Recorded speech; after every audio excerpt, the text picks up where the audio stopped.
भाइयों, उस जमाना वो बड़ा अजीब जमाना था यार। उस जमाने में भी यही आग लगाने की कोशिश की जा रही थी। मोहम्मद अय्याश था।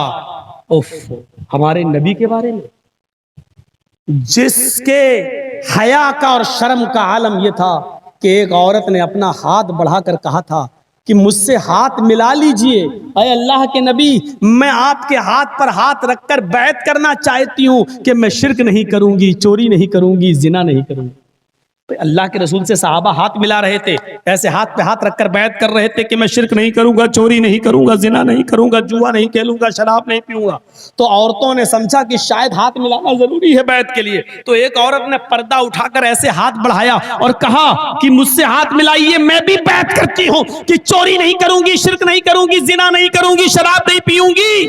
तो अल्लाह के नबी ने जब उस हाथ को देखा तो आपने चेहरा फेर लिया और फरमाया, ऐ औरत, ऐ खातून, हाथ को अंदर कर ले।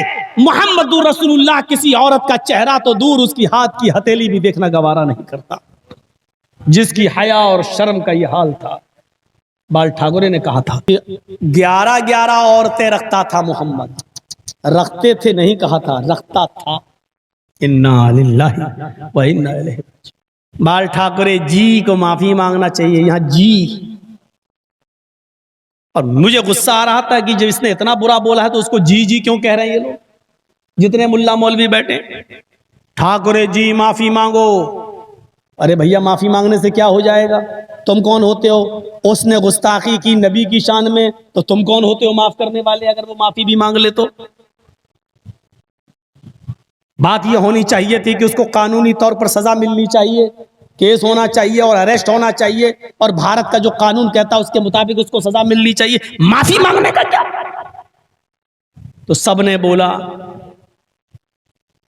उस वक्त इमाम बुखारी साहब भी थे, वो आज तो अहमद बुखारी साहब हैं, इनके वालिद साहब थे वो अब्दुल्ला बुखारी साहब, उनका भी था बयान। उन्होंने भी यही कहा था कि बहुत गलत बात हुई है, हमारे नबी की शान में गुस्ताखी हुई है, माफी मांगी जाए। लेकिन 17 साल की उम्र थी मेरी। कहते हैं कि ये उम्र बड़ी खतरनाक होती है। 17 का मतलब खतरा।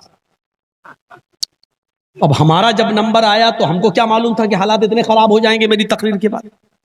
मैंने कहा कोई माफी आफी नहीं। मैंने कहा कि बाल ठाकुरे ने जो ये बोला है कि मेरा नबी अय्याश था, मोहम्मद अय्याश था, मैं पूछना चाहता हूं हिंदू धर्म के ठेकेदार बाल ठाकुरे से। मैंने जी भी कुछ नहीं कहा। मैंने कहा होगा, अपने घर का नेता है तू, आसमान से तू उसी तरह पैदा हुआ जिस तरह हम अपनी मां के पेट से पैदा हुए हैं। बड़े कैसे हो गए? सब बराबर है, भारत का हर नागरिक बराबर दर्जा रखता है।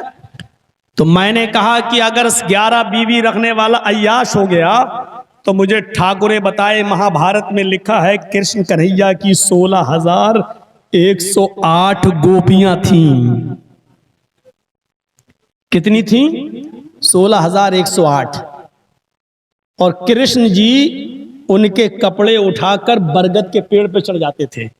जब वो नहाती थी किसी गंगा में तो कपड़े उतार के अंदर नहा रही हैं नदी में, कृष्ण जी ऐसे थे कि कपड़े उठा के चढ़ गए बरगद के पेड़ पे।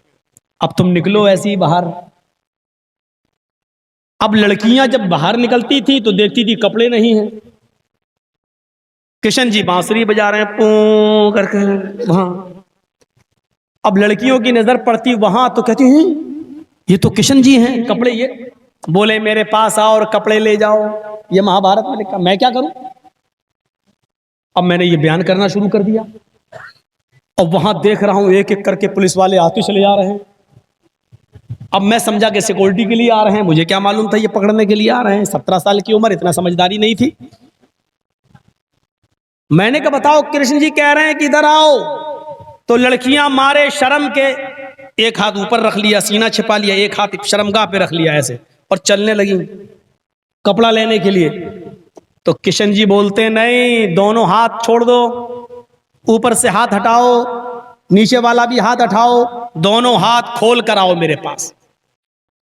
मैंने कहा बाल ठाकुरे जी क्या कहोगे कृष्ण जी के बारे में?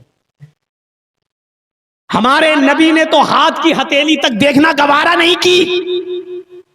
और मुकाबला कर रहे हो तुम हमारे नबी का, तकाबुल कर रहे हो हमारे नबी का कृष्ण जी से। 11 बीवी रख ली तो अय्याश, और 16,108 रखता था, उसको क्या कहोगे?